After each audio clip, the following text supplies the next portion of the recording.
चौथे दिन बिहार विधान परिषद के बाहर विपक्षी सदस्यों ने जमकर नारेबाजी की। विधान परिषद में नेता प्रतिपक्ष राबड़ी देवी ने केंद्रीय मंत्री ललन सिंह और मुख्यमंत्री नीतीश कुमार पर महिलाओं के अपमान का आरोप लगाया। विपक्ष के आरोप पर जेडीयू नेताओं ने कहा कि मुख्यमंत्री नीतीश कुमार महिलाओं का कितना सम्मान करते हैं, ये किसी से छिपा नहीं है। दस्तखत तो कितना लंबा करती हैं वो, कभी उनका दस्तखत भी देख लिया कीजिए। हाथों में तख्तियां लेकर नारेबाजी करते आरजेडी नेताओं की ये तस्वीर बिहार विधान परिषद के बाहर की है। महिला अपमान का आरोप लगाते हुए आरजेडी पार्षदों ने विधान परिषद गेट पर जमकर नारेबाजी की। विधान परिषद में नेता प्रतिपक्ष राबड़ी देवी ने केंद्रीय मंत्री ललन सिंह और मुख्यमंत्री नीतीश कुमार पर महिलाओं के अपमान का आरोप लगाया। पूछना चाहते हैं ललन जी से कि अपना माँ के, अपना औरत के कितना तक पढ़ाई लिखाए हैं कि दूसरा महिला पर आरोप लगाते हैं, और सर्टिफिकेट दे तो ले आकर दे सर्टिफिकेट। उनका महिला कितना पढ़ी है, उनका माँ कितना पढ़ी है, हम मान सम्मान करते हैं महिला। आरजेडी के आरोप पर जेडीयू एमएलसी नीरज कुमार ने पलटवार किया। नीरज कुमार ने कहा, आरजेडी को महिलाओं के अपमान पर बात करने का नैतिक अधिकार नहीं है। नीरज ने कहा, ये पूरा बिहार जानता है कि नीतीश कुमार ने महिलाओं के उत्थान के लिए क्या कुछ नहीं किया। और महिलाओं के सम्मान का जहां तक सवाल है, आपको बोलने का अधिकार है। अरे आप तो घर की महिलाओं का सम्मान करते हैं, इसके अलावा तो आपको एहसास भी नहीं है। आपको बता दें, मुख्यमंत्री नीतीश कुमार बुधवार को विधानसभा में हंगामा करने पर आरजेडी विधायक रेखा देवी के खिलाफ भड़क गए थे। दूसरी ओर केंद्रीय बजट को बेकार बताने पर जेडीयू नेता और केंद्रीय मंत्री ललन सिंह ने पूर्व सीएम राबड़ी देवी पर तंज कसते हुए कहा था कि कितना लंबा दस्तखत करती हैं। अब आरजेडी नेताओं ने इन दोनों बयानों को महिलाओं का अपमान बताया है और सियासी माहौल बनाने में जुट गए हैं। न्यूज़ 18 के लिए पटना से संजय कुमार की रिपोर्ट। दरअसल केंद्रीय पंचायती राज मंत्री ललन सिंह ने राबड़ी देवी पर बयान दिया था, जिसके बाद राबड़ी देवी ने भी इसका पलटवार किया था। अब ललन सिंह ने अपने बयान पर सफाई दी है। उन्होंने कहा है कि महिलाओं के लिए अपमानजनक शब्द का उन्होंने इस्तेमाल नहीं किया। ललन सिंह ने कहा कि बजट तकनीकी चीज है, ये बात राबड़ी देवी को समझ में नहीं आएगी। उन्होंने पूछा कि मुख्यमंत्री रहते हुए राबड़ी देवी ने महिला सशक्तिकरण के लिए आखिर क्या काम किया। जी बिहार की मुख्यमंत्री भी रही है, तो हमारी माता जी और हमारी पत्नी तो बिहार की मुख्यमंत्री नहीं रही है, और न उन्होंने कोई बजट पर प्रतिक्रिया दी है। तो हमने तो यही कहा ना कि बजट पर प्रतिक्रिया, उनको बजट क्या समझ में आएगा। तो या तो हमने गलत कहा है उनके हस्ताक्षर के बारे में, या जो भी कहा है वो हमने बिहार के मुख्यमंत्री, पूर्व मुख्यमंत्री के बारे में कहा है। तो उनको कहना चाहिए कि या तो हमने जो कहा है वो गलत है, इसमें महिलाओं का अपमान कहाँ, कोई अपमानजनक शब्द का इस्तेमाल तो हमने नहीं किया। दिल्ली से पटना लौटने के बाद आरजेडी अध्यक्ष लालू प्रसाद ने बजट को निराशाजनक बताया और कहा कि नीतीश कुमार बीजेपी के सामने सरेंडर कर चुके हैं। लालू प्रसाद के बयान पर सियासत तेज हो गई है। लालू जी, बिहार को विशेष राज्य का दर्जा नहीं मिला, निराशाजनक रहा। केंद्रीय बजट को आए 2 दिन हो गए, लेकिन बजट में मीन मेख निकालने की कवायद अभी तक चल रही है। दिल्ली से पटना लौटे आरजेडी अध्यक्ष लालू प्रसाद ने बजट को निराशाजनक बताया। साथ में ये भी कह दिया कि नीतीश कुमार बीजेपी के सामने सरेंडर कर चुके हैं। लालू जी, बिहार को विशेष राज्य का दर्जा नहीं मिला, निराशाजनक रहा। नीतीश कुमार ने कोई जवाब नहीं दिया, नहीं मिलने पर सरेंडर कर गए। लालू प्रसाद के बयान पर सियासत तेज हो गई है। बीजेपी एमएलसी नवल किशोर यादव ने कहा कि लालू प्रसाद यादव को विकास केवल अपने परिवार में दिखता है।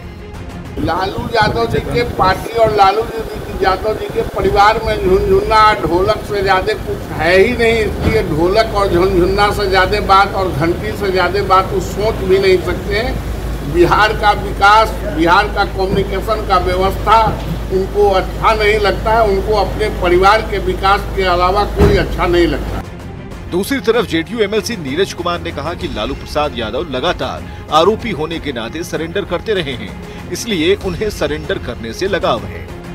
लालू प्रसाद लंबे अरसे से मंत्री रहे, लेकिन बिहार को कुछ नहीं मिला। लालू प्रसाद जी उम्र के चौथे पड़ाव पर हैं और सरेंडर करने का उनको आदत लगा हुआ है। वोट तो सरेंडर करते रहते हैं ना, इसीलिए सरेंडर शब्द का इस्तेमाल कर रहे हैं। अरे बिहार को विशेष पैकेज मिला माननीय लालू जी, जब आप केंद्र में लंबे समय तक मंत्री रहे, आपने बिहार के लिए कोई भी काम नहीं किया कर पाए। जेडीयू नेताओं का कहना है कि एक तरफ दिल्ली में इंडिया के नेता खासकर राहुल गांधी और अखिलेश यादव ये कह रहे हैं कि मोदी सरकार आंध्र प्रदेश और बिहार में अपने सहयोगी दलों को मदद कर रही है। दूसरी तरफ लालू जी कह रहे हैं कि बजट निराशाजनक है। ऐसे में सवाल है कि राहुल गांधी और अखिलेश यादव गलत बोल रहे हैं या फिर लालू प्रसाद। न्यूज़ 18 के लिए पटना से संजय कुमार और धर्मेंद्र कुमार की रिपोर्ट। कुख्यात गैंगस्टर लॉरेंस बिश्नोई भले ही देश के सबसे सुरक्षित तिहाड़ जेल में बंद है, लेकिन उसके नाम का खौफ अभी भी पूरे देश में है।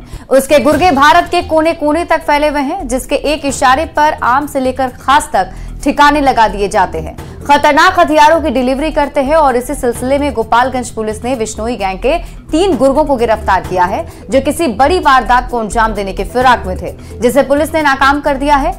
लेकिन सवाल यह है कि लॉरेंस जेल से कैसे अपराध का अपना साम्राज्य चला रहा है।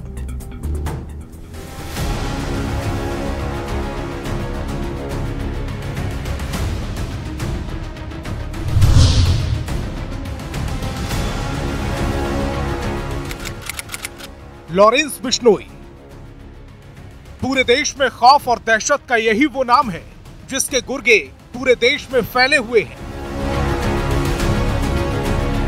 गैंगस्टर लॉरेंस बिश्नोई खुद देश की सबसे सुरक्षित तिहाड़ जेल में बंद है, जहां परिंदा भी पर मारने की हिमाकत नहीं करता।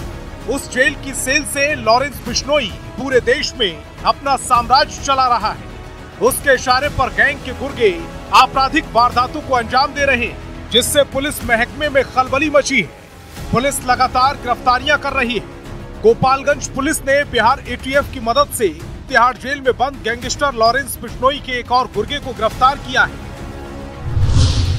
जिसका नाम दिनेश सिंह है, जो राजस्थान का रहने वाला है, जिससे एनआईए और बिहार एटीएस की टीम पूछताछ कर रही है। पूछताछ में दिनेश सिंह ने कई अहम खुलासे किए हैं। झारखंड की जेल में बंद कुख्यात अमन साहू से भी लॉरेंस के तार जुड़े हैं, जिसकी जांच पुलिस कर रही है। स्पेशल टीम जो है राजस्थान के अजमेर जिला भेजी गई थी, और वहां से भी एक जो हथियार तस्कर है उसको गिरफ्तार किया गया है। उसको पूछताछ के लिए लाया गया था, और उससे पूछताछ के बाद जो है उसके इस जो गैंग है इससे संपर्क में होने के साक्ष्य पुलिस को मिले हैं, और इसको भी गिरफ्तार किया गया है। गोपालगंज पुलिस ने 22 जुलाई को भी लॉरेंस गैंग के 2 गुर्गों को गिरफ्तार किया था। गिरफ्तार आरोपियों में राजस्थान के अजमेर जिले का कमल राम और मुजफ्फरपुर के कोबारी गांव का रहने वाला संतनु शिवम शामिल है। दोनों के पास से पुलिस ने मेड इन ऑस्ट्रेलिया 4 विदेशी पिस्टल बरामद की। दोनों मोतिहारी और मुजफ्फरपुर में किसी बड़ी वारदात को अंजाम देने वाले थे, लेकिन उससे पहले ही पुलिस ने अपराधियों की साजिश को नाकाम कर दिया और गिरफ्तार कर जेल की सलाखों के पीछे पहुंचा दिया, जिसे लेकर कई सवाल खड़े हो रहे हैं। सवाल है कि लॉरेंस बिश्नोई तिहाड़ जेल में कैसे अपना साम्राज्य ऑपरेट कर रहा है, कैसे उसके गैंग के गुर्गे पूरे देश में उसके इशारे पर काम कर रहे हैं। क्या तिहाड़ जेल में तैनात पुलिस की मदद से लॉरेंस सब कुछ कर रहा है? अगर नहीं तो गैंग के गुर्गे